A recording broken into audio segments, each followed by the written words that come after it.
आज का अंश मरकुस 8 अध्याय वचन 35 से 28 है। हम एक साथ पढ़ेंगे।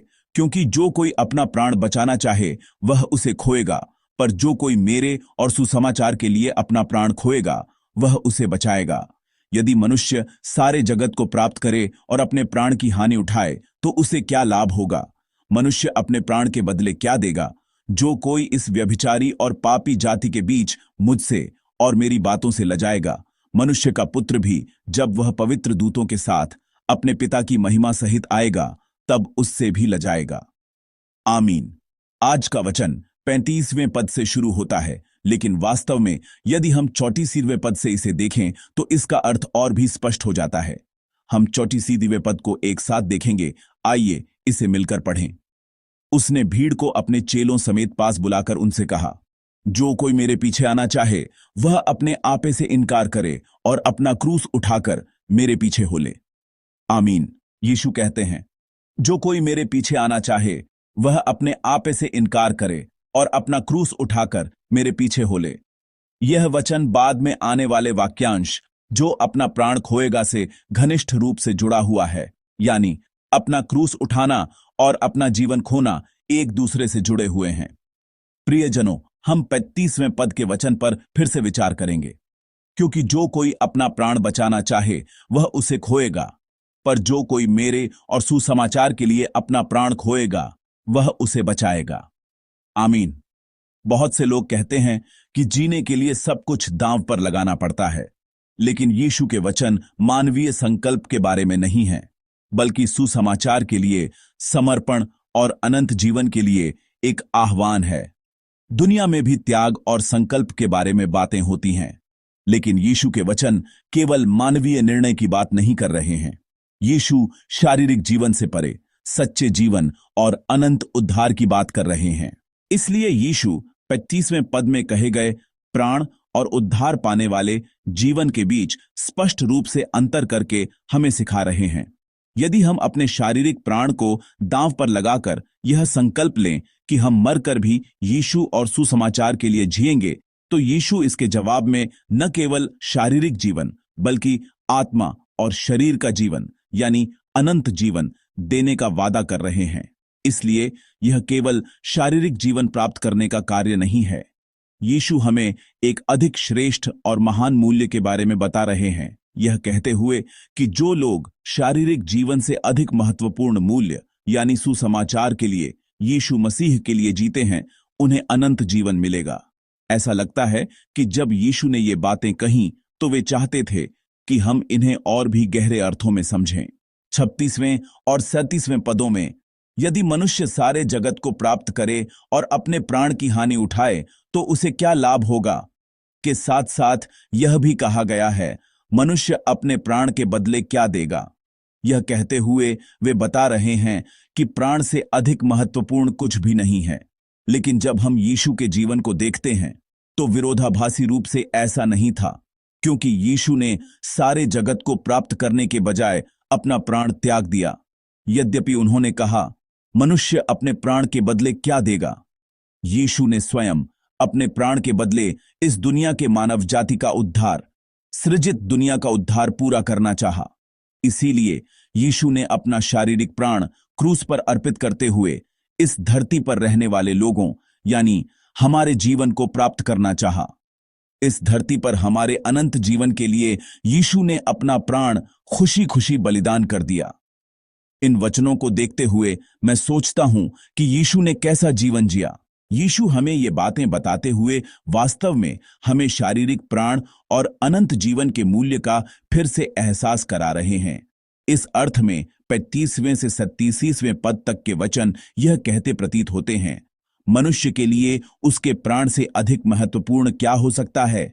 मैंने तुम्हारे लिए अपना प्राण दे दिया, इसलिए मैंने तुम्हें अनंत जीवन प्राप्त करने दिया। इसके साथ ही यीशु हमसे भी वैसा ही जीवन जीने के लिए कह रहे हैं। इसका क्या मतलब है? वे कह रहे हैं कि अपने शारीरिक जीवन को यीशु के लिए, सुसमाचार के लिए अर्पित करके उस अनंत जीवन को जियो, उस अनंत जीवन को प्राप्त करो। कभी कभी यह स्वयं के अनंत जीवन के लिए हो सकता है, लेकिन ऐसा लगता है कि यीशु अपने चेलों से यह कहते हुए कह रहे हैं कि वे एक दूसरे के लिए अनंत जीवन प्राप्त करें और एक दूसरे के लिए मरने की उस बात का अभ्यास करें। यीशु खोए हुए जीवन के बारे में स्पष्ट रूप से चेतावनी और बोध कराते हैं। 35वें, 36वें और 87वें पद यूनानी मूल पाठ में गार शब्द से शुरू होते हैं। यह केवल समझाने के लिए इस्तेमाल किया जाने वाला शब्द नहीं है, बल्कि यह एक संयोजक है जिसका अर्थ है क्योंकि, किसी कारण से, और इसमें एक गंभीर चेतावनी का भाव निहित है। जब यीशु यह कह रहे थे तो यह केवल एक सुझाव नहीं था कि इस तरह जीने की कोशिश क्यों न करें, बल्कि वे हमसे दृढ़ता से कह रहे हैं कि तुम्हें इसी तरह जीना चाहिए। लेकिन यीशु यह बताते हैं कि हमें इसे कब तक निभाना है, यह कहते हुए, जो कोई इस व्यभिचारी और पापी जाति के बीच मुझसे और मेरी बातों से लजाएगा। और आगे कहते हैं, मनुष्य का पुत्र भी जब वह पवित्र दूतों के साथ अपने पिता की महिमा सहित आएगा तब उससे भी लजाएगा। यीशु द्वारा कही गई इस बात के संबंध में यदि हम 1 कुरिन्थियों 1:23 को देखें तो यह हमें बताता है कि क्रूस का सुसमाचार यहूदियों के लिए ठोकर का कारण और यूनानियों के लिए मूर्खता है। व्यभिचारी और पापी जाति, वास्तव में यह एक ऐसी पीढ़ी है जिसमें इस धरती पर अनगिनत लोग यीशु मसीह के सुसमाचार को ठोकर का कारण या मूर्खता समझते हैं। ऐसी पीढ़ी में यीशु विश्वास को बनाए रखने के लिए कहते हैं और उसकी समय सीमा तब तक है जब तक वे स्वर्गदूतों के साथ महिमा में फिर से नहीं आ जाते। जिस दिन यीशु इस धरती पर फिर से आएंगे, वास्तव में हमारे लिए अंत तक, जिस दिन हमारा शारीरिक जीवन समाप्त होगा, यीशु हमसे इस सत्य को बनाए रखने के लिए कह रहे हैं। आज यहां हमारे बीच उपस्थित लोगों में से क्या कोई ऐसा है जिसने दुनिया की सारी महिमा प्राप्त कर ली हो? क्या कोई कह सकता है कि उसने दुनिया में किसी और से बड़ी महिमा प्राप्त की है? दुनिया का कोई भी राजा, कोई भी शक्तिशाली व्यक्ति या कोई भी अमीर व्यक्ति अंततः समाप्त हो जाता है, वह मर जाता है। मृत्यु हर किसी के पास समान रूप से आती है। कहा जाता है कि आजकल बहुत से लोग एआई के माध्यम से अनंत जीवन के तरीके खोज रहे हैं। लोग लगातार तरीके खोज रहे हैं कि कैसे न मरें, कैसे बीमार न पड़ें। हाल ही में यह एक ऐसा युग बन गया है जहां लोग शारीरिक स्वास्थ्य से आगे बढ़कर आध्यात्मिक अमरता या डिजिटल अमरता की भी तलाश कर रहे हैं। हम देख सकते हैं कि एआई पर इस तरह से शोध किया जा रहा है जैसे कि यह सभी बीमारियों का इलाज हो। और अमेरिका के कई अरबपति कहते हैं कि जल्द ही मृत्यु पर विजय प्राप्त कर ली जाएगी। इस तरह लोग लंबे समय तक जीने की इच्छा के साथ लगातार प्रयास करते रहे हैं। अतीत में बहुत से लोग आज की तुलना में बहुत कम जीवन जीते थे। एक ऐसा भी समय था जब लंबे समय तक जीना एक बड़ा आशीर्वाद माना जाता था। लेकिन समय के साथ चिकित्सा और जीवन स्तर में सुधार हुआ और लोगों की औसत आयु भी लंबी हो गई। आज हम 100 साल के युग की बात करते हैं, एक ऐसा युग जिसमें लंबा जीवन जीना आम बात हो गई है। लेकिन चाहे दुनिया कितनी भी विकसित क्यों ना हो जाए और चाहे कितना भी कुछ हासिल कर लिया जाए, मनुष्य अंततः मृत्यु से नहीं बच सकता। और उस अंतिम दिन हम यीशु के सामने खड़े होंगे। उस समय यीशु हमारा स्वागत किस रूप में करेंगे? यदि हम दुनिया में यीशु से शर्माते हुए जीते रहे हैं तो प्रभु ने कहा है कि वे भी हमसे शर्माएंगे। लेकिन यदि हम यीशु के नाम पर गर्व करते हुए अंत तक विश्वास के साथ जीते रहे तो प्रभु आनंद के साथ हमारा स्वागत करेंगे। लेकिन आज बहुत से मसीही भी कभी कभी अपने विश्वास को प्रकट करने में सावधानी बरतते हैं। लोगों की नजरों का बोझ और आलोचना के डर से वे यीशु के बारे में बताने में संकोच करते हैं। कुछ लोग दूसरों को सार्वजनिक रूप से अपने विश्वास को व्यक्त करते हुए देखकर मन ही मन सहमत होते हुए भी बाहरी तौर पर दूरी बनाए रखते हैं। वे यह सोचकर खुद एक रेखा खींच लेते हैं, मैं विश्वास तो करता हूं लेकिन मैं उस हद तक नहीं जाऊंगा। लेकिन यीशु स्पष्ट रूप से कहते हैं, जो कोई मुझसे और मेरी बातों से लजाएगा, मनुष्य का पुत्र भी उससे लजाएगा। हम इंसानों के सामने जीने वाले नहीं बल्कि परमेश्वर के सामने जीने वाले लोग हैं। इसलिए किसी भी परिस्थिति और स्थिति में हमें अंत तक यीशु से शर्माए बिना विश्वास के साथ जीना चाहिए। हर दिन का वह चुनाव हमारे विश्वास को प्रमाणित करेगा। यदि हम 34वें पद पर ध्यान दें तो 34वां पद इस प्रकार शुरू होता है। उसने भीड़ को अपने चेलों समेत पास बुलाकर उनसे कहा। यीशु ने यह बात केवल अपने चेलों को बुलाकर नहीं कही, उन्होंने भीड़ को बुलाकर यह बात कही। इसलिए 84वें पद में जो कोई कहा गया है और 35वें पद में भी जो कोई कहा गया है। यह बात केवल किसी ऐसे व्यक्ति के लिए नहीं है जो विश्वास में अच्छा है, या पास्टर या प्रचारक जैसे किसी ऐसे व्यक्ति के लिए जिसने मैं प्रभु के लिए जीऊंगा का संकल्प लिया है। यीशु वही बात भीड़ से, उन लोगों से भी कह रहे हैं जो वहां से गुजरते हुए यीशु के वचन सुन रहे हैं। आप अच्छी तरह जानते हैं कि मरकुस के सुसमाचार का एक महत्वपूर्ण विषय शिष्यत्व है। हम याद करते हैं कि हमारे वरिष्ठ पादरी के कई उपदेशों में यह बताया गया है कि मरकुस के सुसमाचार में एक महत्वपूर्ण विषय शिष्य है, यानी शिष्य कैसे बने। इस तरह भीड़ से बात करते हुए यीशु आज के वचन में हमें स्पष्ट रूप से बता रहे हैं कि यीशु के शिष्य केवल कुछ विशेष लोग नहीं, बल्कि हर वह व्यक्ति होना चाहिए जो यीशु पर विश्वास करता है।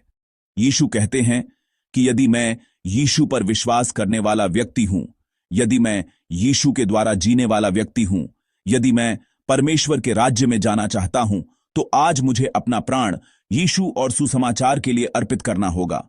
वह जीवन जो स्पष्ट रूप से यीशु से शर्मिंदा न होने वाला जीवन है, वह जीवन जिसे मुझे अपनी मृत्यु तक जारी रखना है। यीशु कहते हैं कि वह जीवन इस स्थान पर मौजूद हर एक व्यक्ति को बिना किसी अपवाद के जीना चाहिए। तो आइए हम देखें कि क्या हम वह जीवन जी रहे हैं। आप अपने प्राण को यीशु और सुसमाचार के लिए कैसे अर्पित कर रहे हैं? आप अपना क्रूस उठाकर कैसे जी रहे हैं? मुझे मरना होगा। काइल आइडलमैन नामक एक पादरी द्वारा लिखी गई एक पुस्तक है जिसका शीर्षक है नॉट अ फैन। उस पुस्तक में यह कहा गया है, जो लोग दूसरों से अपनी तुलना करके खुद को शिष्य समझते हैं वे केवल प्रशंसक हैं। केवल वही व्यक्ति सच्चा शिष्य है जो यीशु के मानक को अपना मानक बनाता है। मेरे अपने मानकों के अनुसार मेरे कार्यों में शायद बहुत कुछ गलत न हो। मेरे अपने मानकों के अनुसार यह सोचना पर्याप्त हो सकता है कि मैंने दूसरों के लिए इतना किया है तो काफी है, लेकिन हमें यीशु के मानकों के अनुसार जीना है। शिष्य वही है जो अपने मानकों को, अपने विचारों को मारता है और यीशु के विचारों से जीता है। चाहे हम कितनी भी लगन से प्रार्थना करें और कितनी भी लगन से यीशु का नाम पुकारें, यीशु मत्ती 7 में यह कहते हैं, जो मुझसे हे प्रभु कहता है, उनमें से हर एक स्वर्ग के राज्य में प्रवेश न करेगा। भले ही हम कहें, मैंने तेरे नाम से दुष्टात्माओं को निकाला और तेरे नाम से ये काम किए, यीशु कहते हैं, मैंने तुमको कभी नहीं जाना। हे कुकर्म करने वालों, मेरे पास से चले जाओ। असंख्य प्रार्थनाएं यह प्रकट नहीं करती हैं कि हम शिष्य हैं। यदि हम जीवन के अनगिनत पहलुओं में यीशु के मानकों और यीशु के वचन के अनुसार नहीं जीते हैं, तो हम बस उन प्रशंसकों की तरह हैं जो दुनिया के गायकों के सामने चिल्लाते और उत्साह दिखाते हैं। मैं प्रार्थना करता हूं कि आज यहां उपस्थित आप सभी यीशु के वचन के अनुसार जीने के लिए खुद को मारकर, अपना क्रूस उठाकर शिष्य का जीवन जी सके। मैं कामना करता हूं कि आज का दिन एक धन्य दिन हो जिसमें मैं मर जाऊं और दूसरों के लिए जीऊं, यीशु मसीह के नाम के लिए जीऊं। और मैं प्रार्थना करता हूं कि यह एक धन्य दिन हो जब हमारे घरों और जीवन के स्थानों में मेरे स्वरूप के माध्यम से कोई और यीशु मसीह को अपने हृदय में स्वीकार करे और उनके पीछे चलने का संकल्प ले।